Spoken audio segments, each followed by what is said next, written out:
This podcast contains descriptions of violence against children and adult language and is not suitable for all audiences. Listener discretion is advised.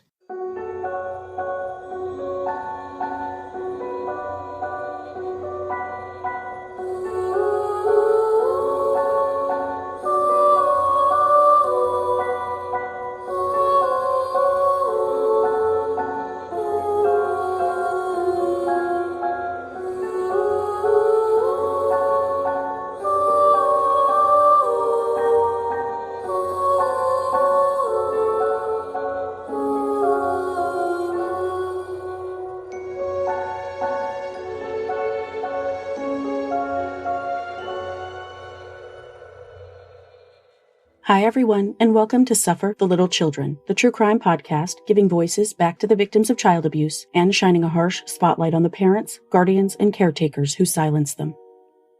I'm your host, Lane, and this is episode 98, Jaxson Love, Part 1. When 2-year-old Jaxson Love was rushed to the emergency room in Stockton, California on July 25, 2017, his father and stepmother, Willard and Chalsey Maynard, said the toddler had been injured by falling from a trampoline. However, when Chalsey was further interviewed, she admitted to throwing her husband's son in the air and letting him fall to the ground over her anger that Jaxson was the product of his father's infidelity. In this episode, I will tell you the story of Jaxson Love, a little boy who was cherished by his family and whose big smile could light up any room. I'll also tell you the story of a mother who wallowed in malice and spite until she ultimately lashed out at the very last person who deserved her wrath. In next week's episode, you'll hear my conversation with Jaxson's mom, Brittany Gonzales, who has tirelessly sought justice for Jax for 4.5 years. This is part 1 of the tragic story of Jaxson Love. Before I get into Jaxson's story, I'd like to thank my newest patrons, Chelsea from Jasper, Texas, and from the Emerald City, thank you to Melissa A., Carrie with a K, Megan B., Sativa M., and Sarah G. I truly appreciate your support, and I can't thank you enough for helping me get closer to my goal. If you'd like to make a monthly or yearly pledge, you can do so at patreon.com/stlcpod. You can also make a one-time donation at sufferthelittlechildrenblog.com/support. Thanks so much, everyone. Now I'm going to tell you the story of an adorable little boy who was taken from his loving family by a woman who let her spite and jealousy overpower her basic sense of human decency.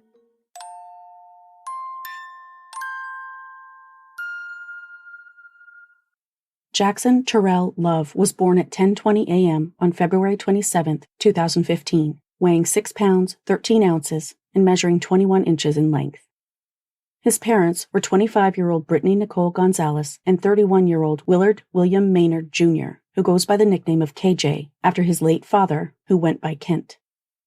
Brittany and Willard met while working at Amazon together, and in 2014, the two had a brief fling that resulted in a pregnancy. At the time, Brittany did not know that Willard was married or that he and his wife, 27-year-old Chalsey Maynard, had several children between them. When she found out she was pregnant with Jaxson, Brittany already had 2 daughters, aged 5 and 2, with her ex, Antonio Reyes. Brittany and the girls were over the moon with excitement for their baby boy. Adding to the excitement of Jaxson's arrival, just 18 days after his birth, Brittany's sister, Pamela Gonzales, gave birth to her baby boy. Pamela and her partner, Will, were Jaxson's godparents. The sisters were excited to raise their boys together, and the cousins even celebrated their first birthday together. When Jaxson was a baby, Willard did not believe that Jaxson was his biological son, saying he was too white, but Brittany posted a photo of her mother, Roberta, on Facebook with baby Jaxson. Brittany is mixed race. Her father, Ernie, is black, and Roberta is Mexican and very light-skinned, so Brittany explained, "He got it from his grandma." As reluctant as he was to admit it, a DNA test confirmed that Jaxson was indeed Willard's biological son. Chalsey didn't take the news well, for obvious reasons, but rather than take her anger and jealousy out on her husband, she seemed to blame Brittany for Willard's infidelity, and as an extension of Brittany, Chalsey also resented baby Jaxson. By the time he was 2, Jaxson was an utterly adorable child with tight, blondish curls and big, lively brown eyes that squinted when he smiled his wide, radiant smile.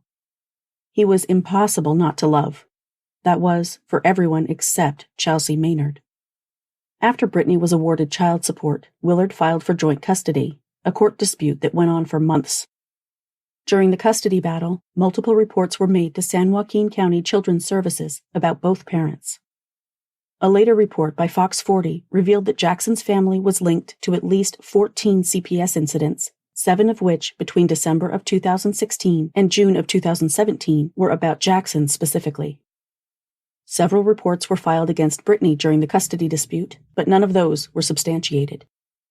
While they shared custody of Jaxson, an arrangement that began in November of 2016, Brittany said her son suffered ongoing abuse in Willard's home that was reportedly witnessed by family members, neighbors, and friends, but no one reported it. Brittany herself filed reports with CPS after Jaxson came home with cuts and bruises. The last reported incident was in December of 2016, when Jaxson's little bottom was covered with bruises. After her 2-year-old son said to his mom, "Hurt, hurt," Brittany had Jaxson medically examined, but doctors could not explain what caused the bruises. Children's Services investigated the incident and granted Brittany emergency sole custody in the interim, but after the agency could not determine when, where, and in whose care the abuse took place, the previous joint custody arrangement was allowed to continue. In early July of 2017, Brittany received an anonymous call from a restricted number. The female caller told her that she should not let Jaxson go back to Willard's house because Chalsey was abusing him. Brittany did not report the call because she didn't know whether or not she could take it seriously. The caller gave no indication of her identity, and besides, Brittany had reported abuse already to Children's Services and been all but ignored. If only that caller had reported the abuse to authorities herself, I might not be telling this story at all, but unfortunately, I'm sure you already know where this is headed.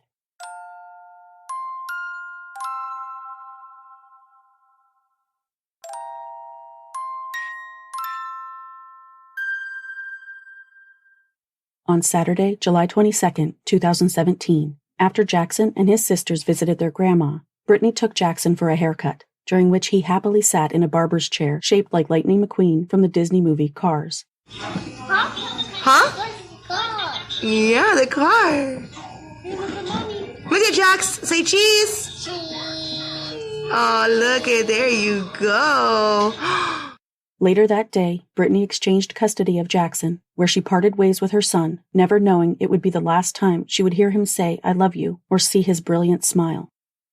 3 days later, on Tuesday, July 25, 2017, Jaxson was in the care of his father and stepmother, Willard and Chalsey Maynard, at their home on Chauncey Circle in northwest Stockton, California.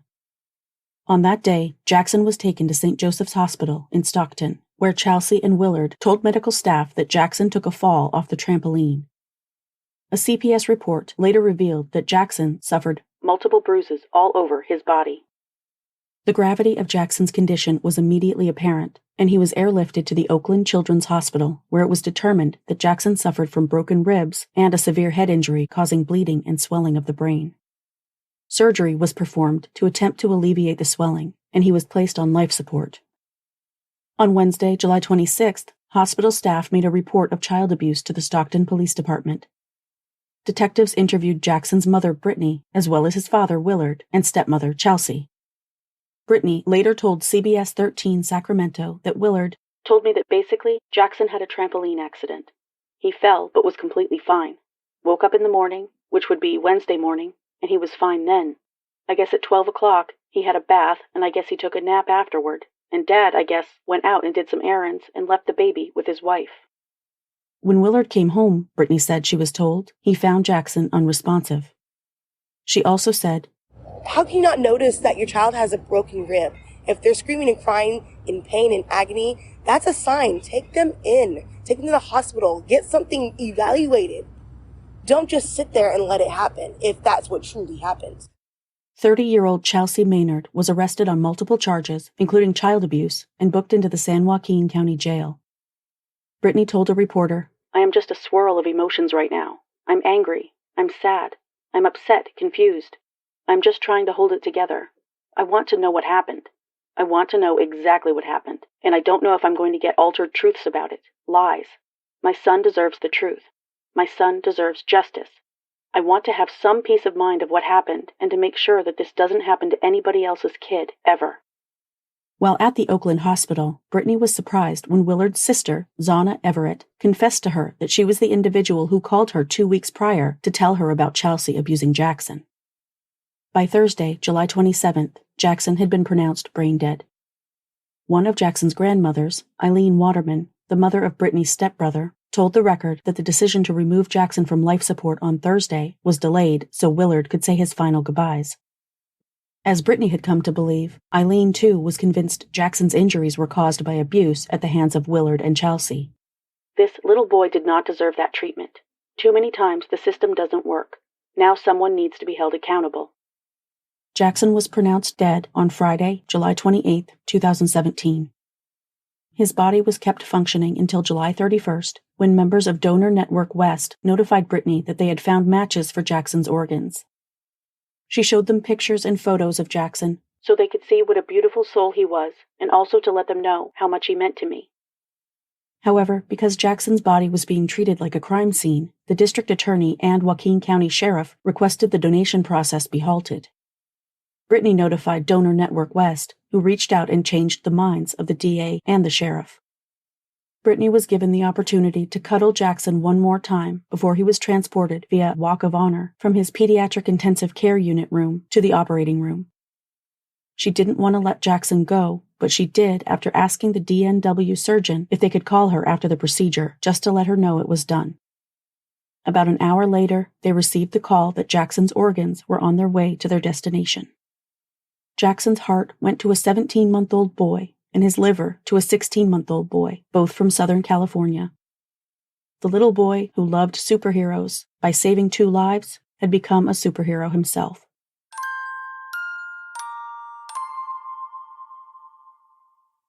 At Chalsey Maynard's first court appearance on Monday, July 31, 2017, she did not enter a plea.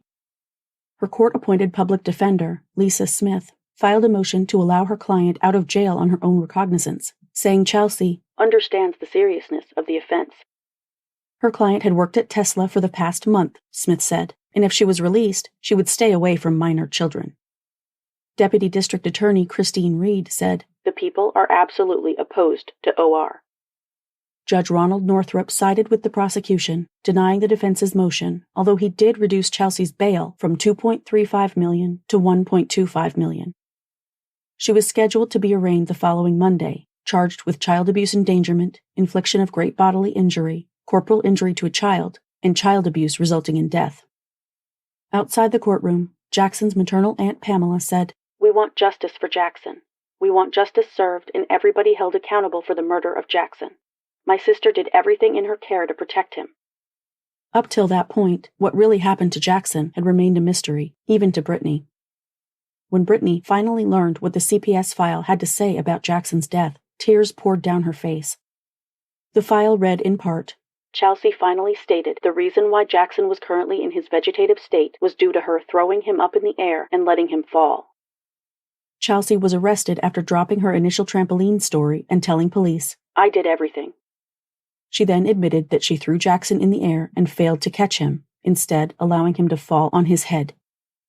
The documents revealed that the deep animosity Chalsey felt toward Jaxson was because he was the product of an affair between her husband and Brittany, even though Brittany maintains that when Jaxson was conceived, she did not know that Willard was married. Chalsey told police that she and Willard were married for 9 years before they found out in January of 2016 that he had a son who was the result of his infidelity. She said she was depressed and devastated after finding out that her husband cheated on her, and just looking at Jaxson reminded her of the affair and reminded her how mad she was about everything, so she threw him in the air and let him drop. She did not try to catch him.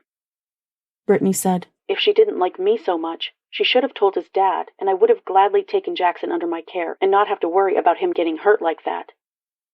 From the CPS report, Brittany also learned about previous abuse, which detectives said Chalsey told them took place about 2 weeks prior to Jackson's fatal injury. In the earlier incident, Chalsey said, she took her anger out by placing her hands around his neck and submerging him into the bath water. Chalsey said she held him under the water by holding him down by his neck. He was squirming. Chalsey said that when she saw herself holding him under water, she stopped and asked herself what she was doing. During another instance of abuse that Chalsey told police about, this one taking place just before Christmas in 2016, she beat Jaxson with a toy baseball bat while Willard wasn't home, causing marks on Jackson's bottom and discoloration on his thighs and legs. That was the incident that was investigated by CPS. According to Brittany, there was no way Willard was unaware of their son's abuse. When interviewed by People, Brittany said, "My whole world just crashed and burned when I heard that. My son did not deserve to have that happen to him just because she doesn't like me. My poor baby went out like that when he didn't have to. Her reason behind it was because she had a deep dislike for me. It's totally wrong. I knew she didn't like me from the get-go because I was deemed the other woman. Once his dad got joint custody, she never really liked to talk to me, or she would say very belittling things to me." In August of 2018, Brittany filed a civil lawsuit against Willard and Chalsey Maynard, seeking undisclosed damages, accusing Chalsey of fatally injuring Jaxson and Willard of standing by without recognizing what was occurring and failing to protect his child.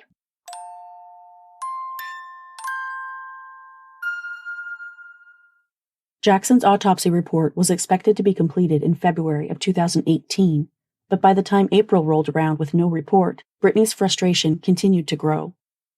She told Fox 40, "It's holding up the court process. It's stalling it a lot because we can't move forward without that." While waiting for the results of the autopsy, Brittany told The Record of Jaxson, "He was a little ray of sunshine in my life, my only son. His smile would light up the room. He loved to sing, loved to dance.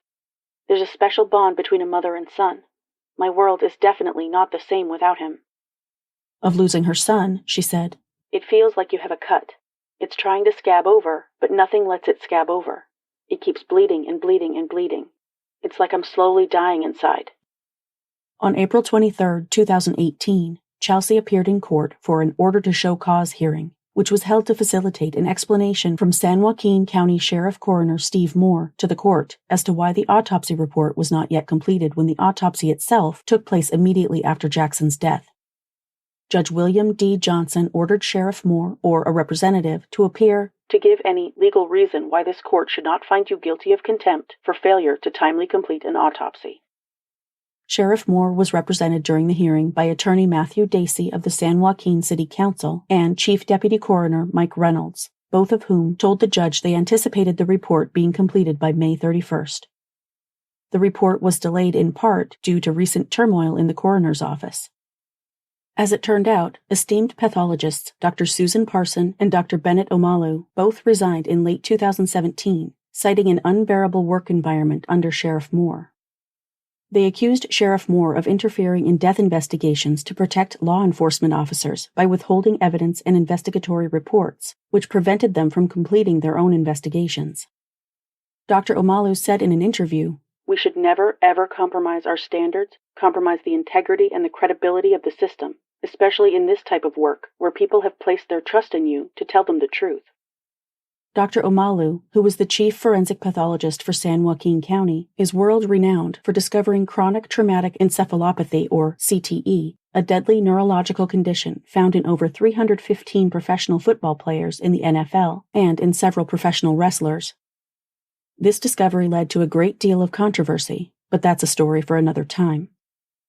Sheriff Moore claimed he never interfered with the pathologist's findings, but that he has the final say on the manner of death in each case. "I do that based on the totality of the circumstances, up to and including the autopsy report provided by the doctor and the investigative report done by the coroner's investigators." In her resignation letter, a 3-month notice dated November 27, 2017, Dr. Parson wrote that she would spend her final 3 months completing and finalizing reports for the more than 150 open autopsy cases to which I am assigned. In a letter to the district attorney, Dr. Parson wrote, "Prior to our resignations, Dr. Omalu and I did everything we could to complete all casework." She offered to complete 13 autopsy reports as a contractor, including Jackson's, which she began while under the county's employ.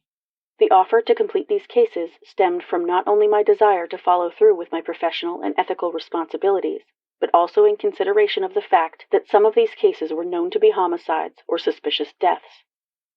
In early 2018, in the midst of reports of mishandling of death investigations in San Joaquin County, the County Board of Supervisors voted to remove the duties of the coroner from the sheriff's job description, and to establish a medical examiner's office instead.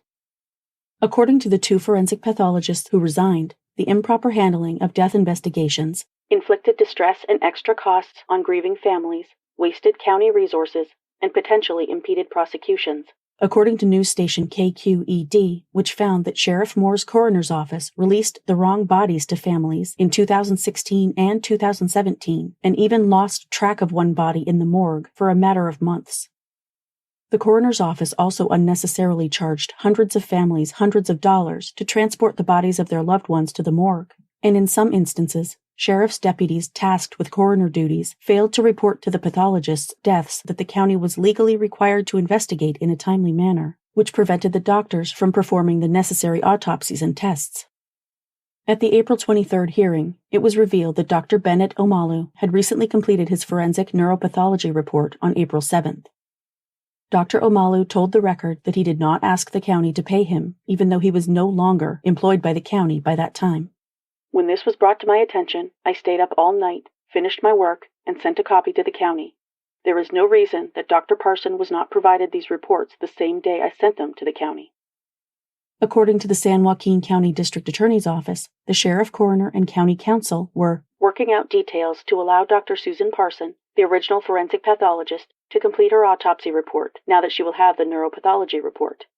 Cases of this nature, children who are killed due to blunt force trauma, take longer than most autopsy reports because of the medical standards required.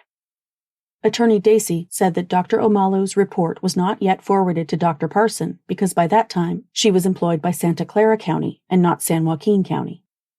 Financial and legal details needed to be worked out before she could see the report. After the hearing, Brittany told the record of the continued wait. It's not fair to me, it's not fair to Jaxson, and it's not fair to my family. It hurts. It's a big boulder on my shoulder. At long last, in May of 2018, 10 months after Jackson's death, the autopsy report was completed, ruling Jackson's death was a homicide, and the 2-year-old died as a result of blunt force injury of head. Blunt force injury of torso is a contributory factor to his death. The report, which the sheriff's office stated Dr. Parson was paid $5,000 to complete, described Jaxson as weighing 30 pounds and having multiple contusions on his body, including his chest, abdomen, buttocks, arms, and legs, in addition to a severe traumatic brain and cervical spine injury. His lower spine was crushed, and he had fluid in his lungs. Shockingly, the autopsy report also mentioned that the chemical ethylene glycol, an ingredient in antifreeze, was present in Jackson's body at the time of his death, although it did not indicate whether the level of the chemical in Jackson's blood was lethal or why it was there. The presence of the chemical was the reason Jackson's kidneys were not viable for donation. When Brittany read the report, she was hit with a wave of conflicting emotions. While she was relieved that the court process could finally move forward, learning what her baby had suffered was extremely painful. She told the record, "I'm relieved because of getting parts of the truth that I wouldn't be getting otherwise, but I can't get through one day without breaking down and crying."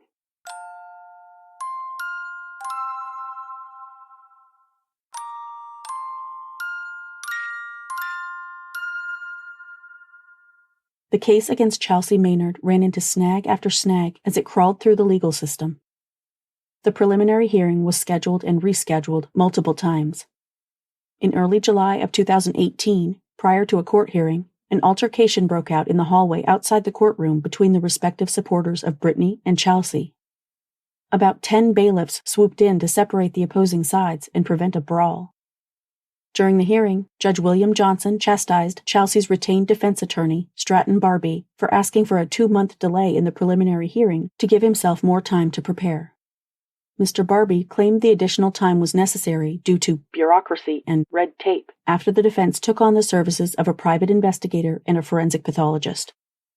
Prosecutor Jennifer Kibbe Day opposed the motion, saying the hearing had been scheduled several months ago and that Mr. Barbie waited until the last minute to pick up discovery materials that had already been available to the defense, including the reports from the autopsy and Child Protective Services.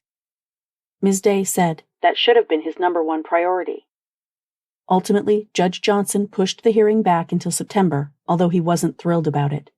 He explained, "I have no alternative but to provide due process for the client. When we set it next time, it's going to go."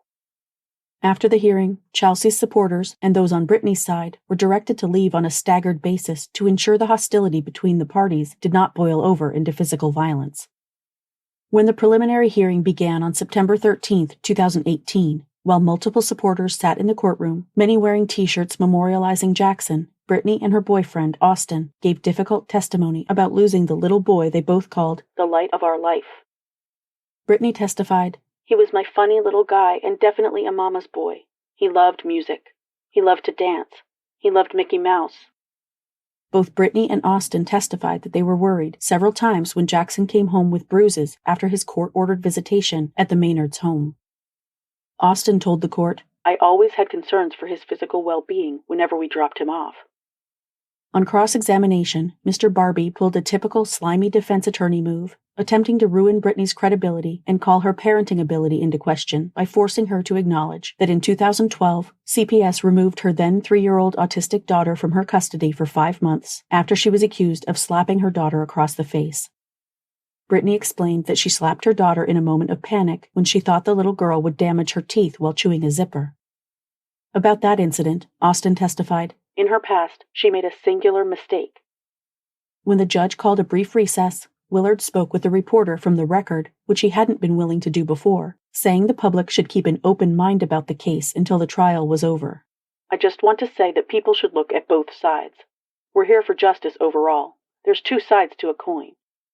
His sister, Zana Everett, who had called Brittany prior to Jackson's death to tell his mother he was being abused, gave an evasive answer when asked if she thought Chalsey was responsible for her nephew's death. "I'll leave it for the judges to say. It's not my place to say." Also at the preliminary hearing, an issue arose that indicated a possible conflict of interest in the case. Prosecutor Kibby Day informed the court that Chalsey's criminal defense attorney, Mr. Barbie, also represented Chalsey and Willard in the civil lawsuit Brittany filed against them the year before. Because Willard was a witness in the criminal case, Mr. Barbie's representation might be considered a conflict of interest. The prosecutor said she raised the issue to protect Chalsey's rights as a defendant.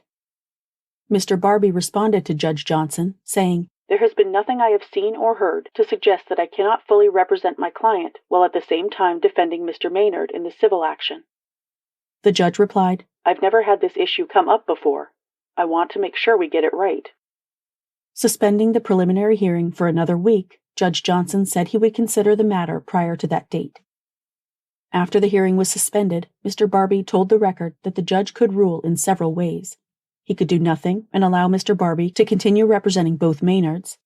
He could rule that the attorney could not represent the couple in the civil action, or he could rule that the attorney could no longer represent Chalsey in the criminal matter, in which case a new attorney would need to be appointed or retained. Judge Johnson announced his decision when the preliminary hearing resumed on September 20, 2018, removing attorney Stratton Barbie as Chalsey's defense counsel on the basis of the finding of a legal conflict. Once again, due to this development, the preliminary hearing had to be rescheduled. In February of 2020, Deputy District Attorney Kathleen Murray replaced Deputy District Attorney Jennifer Kibby Day as the lead prosecutor on the case, which, combined with the court's pandemic-related shutdown, led to further delays in the legal process. Judge William Johnson remained on the case until July of 2020, when it was reassigned to Judge Tony Agbayani. Judge Michael Mulvihill took over in February of 2021.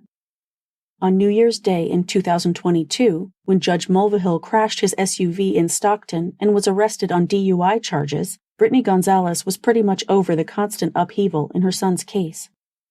She told CBS 13 Sacramento, "Being a judge, you should hold yourself to a higher standard. I hope if there is a delay, it will get resolved quickly by being assigned to another judge." Stephanie Borer, spokesperson for the San Joaquin County Superior Court, told the media, "Mr. Mulvihill's dedication to the people of San Joaquin County is not only manifested through his work in the district attorney's office, but also through his involvement in the legal field and community." The video of the SUV crash and the judge's arrest were posted to YouTube. 3 days after the incident, Judge Chapari Villapudua was assigned to the case. Chalsey has also had several attorney changes since her first appointed public defender, April Van Dyke, gave way to retained attorney Stratton Barbie. When he was removed from the case, Chalsey was assigned another public defender, Nicholas O'Brien Kovari, who was replaced in May of 2021 by Chalsey's current public defender, Allison Norbert.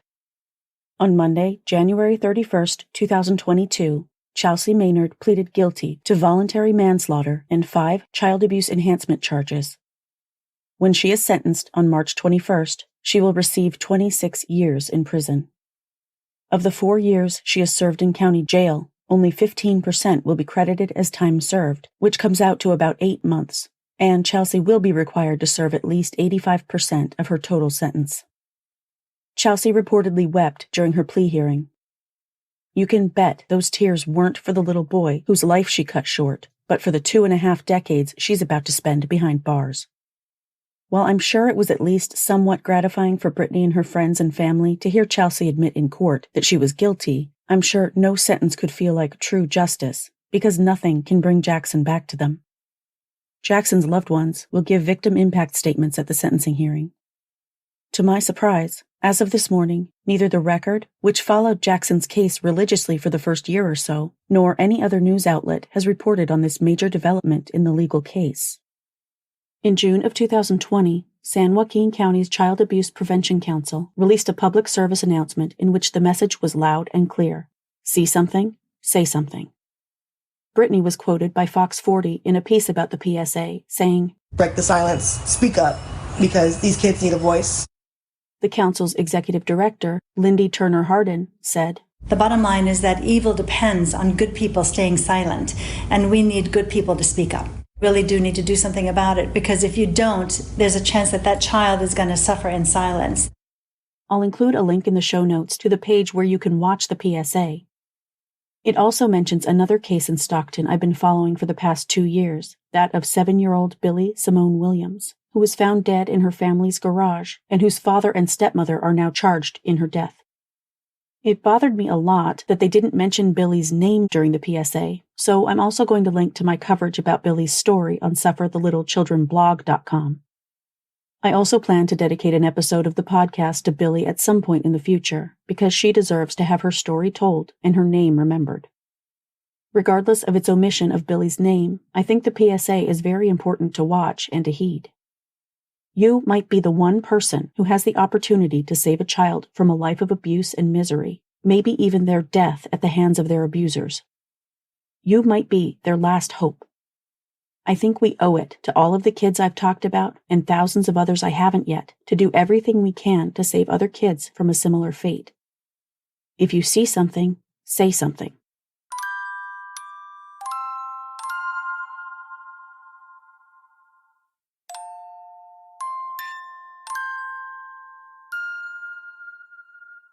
Brittany and her daughters participate in an annual event called the Donate Life Walk. Along with a group of family members, friends, and supporters, they represent their favorite superhero, Jaxson, in a group they call Jaxson's Justice League. Brittany is now an ambassador for the Donor Network West organization. I'll include the links to the organization's website and Facebook page in the show notes. Brittany does an amazing job of keeping Jaxson's memory alive, and I know he would be incredibly proud of his mommy for all the good she does in his name. She and the father of her 2 daughters, Antonio Reyes, are back together and expecting another baby boy, and she has every intention of teaching the new baby all about his big brother and guardian angel, Jaxson. I want to play a few short audio clips from videos Brittany has posted over the years, just so you can hear Jaxson's sweet little voice and what a little sweetheart he was.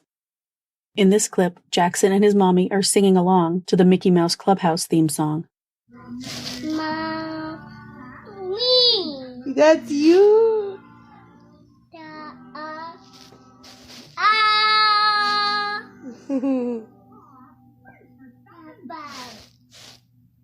Mom, Mickey. Yay! Bye, Mickey. Here's Jaxson getting mad at his mommy because he thinks she's singing the patty cake song incorrectly.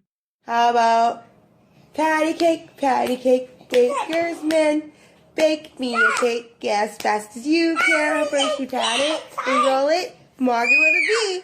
Put it in the oven for baby and me.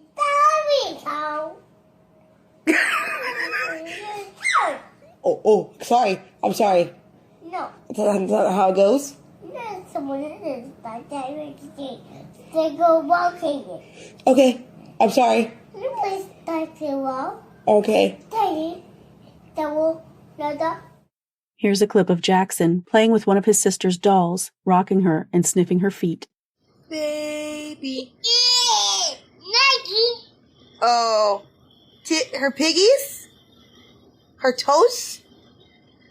Smell her toes. Smell.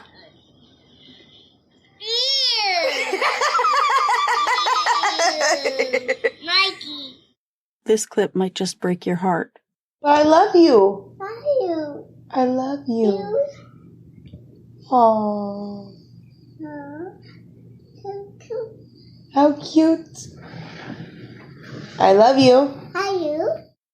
Before I end the episode, I'd like to devote some time to talk about Jaxson himself, who he was, and what he meant to the people who loved him. Jaxson Terrell Love adored his two older sisters. Sometimes he would play with their dolls, pushing them around in their toy stroller and pretending to rock them to sleep. Jaxson loved pizza, cheesecake, and bananas. His first birthday cake was actually a banana cream pie. Whenever his mommy cooked, he liked to be in the kitchen with her, playing on the floor with plastic bowls, cups, and spoons. According to his mommy, Jaxson loved superheroes, primarily Batman. He would run around and have his cape on with his hands on his hips as if he was ready to save the world. Brittany said, He was just so silly. He loved to sing and dance. He loved to be around people.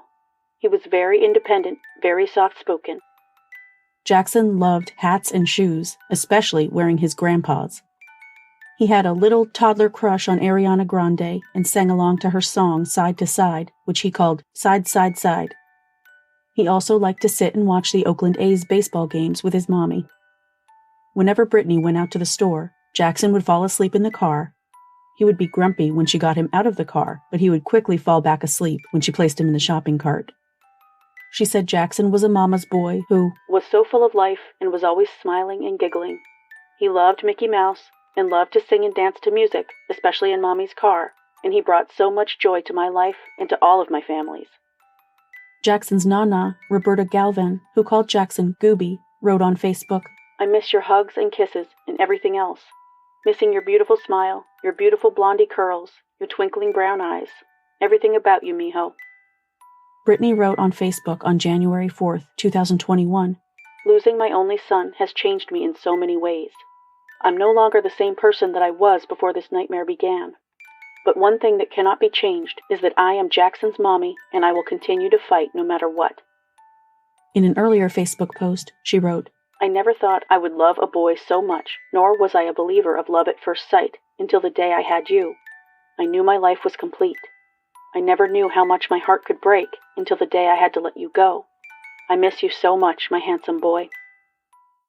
Rest well, Jaxson. Your memory will live on forever. In next week's episode, you'll hear my conversation with Brittany Gonzales, who is a passionate advocate for abused children, an ambassador for organ donation, an incredible mommy, and an all-around inspiring person. I think you'll enjoy hearing my conversation with her as much as I did having it.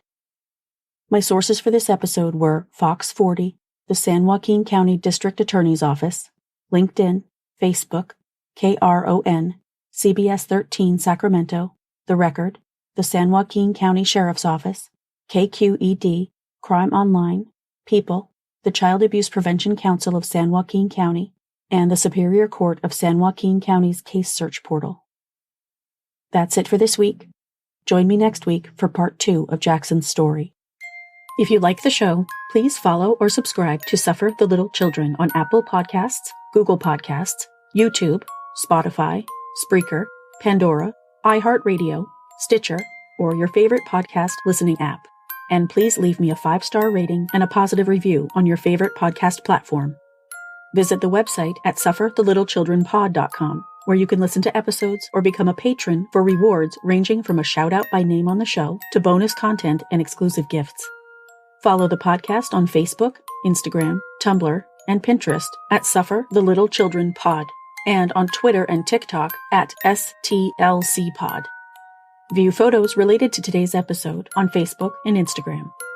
For more stories like the one you heard today, visit sufferthelittlechildrenblog.com.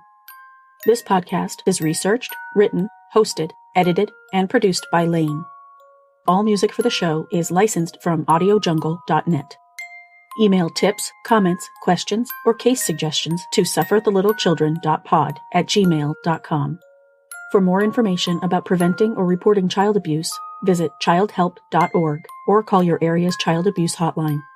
If you see something, say something. Until next week, bye everyone.